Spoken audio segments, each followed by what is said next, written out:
نام تھا حضرت ثوبان رضی اللہ تعالیٰ عنہ۔ یہ رسول اللہ صلی اللہ علیہ وآلہ وسلم کے خادم بھی تھے اور آپ صلی اللہ علیہ وآلہ وسلم کے ساتھ سفر و حضر میں رہتے۔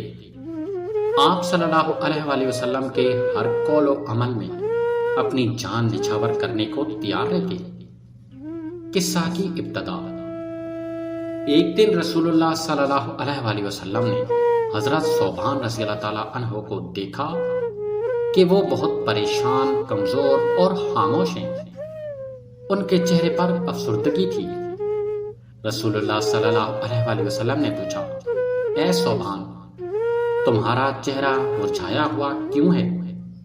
تم تو میرے ساتھ ہوتے ہو، پھر یہ اداسی کیسی؟ حضرت ثوبان رضی اللہ تعالیٰ عنہ نے آنکھوں میں آنسو بھر کر عرض کیا، یا رسول اللہ، میری حالت اس وقت اچھی ہوتی ہے جب میں آپ کو دیکھتا ہوں، آپ کی باتیں سنتا ہوں، لیکن جب میں گھر جاتا ہوں تو آپ کی یاد مجھے بے چین کر دیتی ہے۔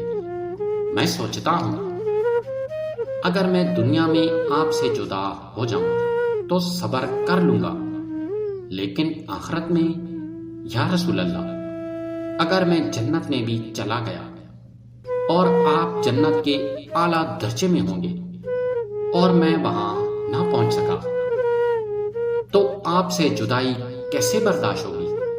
اگر خدا نہ خواستہ میں جنت سے محروم ہو گیا تو پھر آپ کی زیارت تو ممکن نہیں ہوگی۔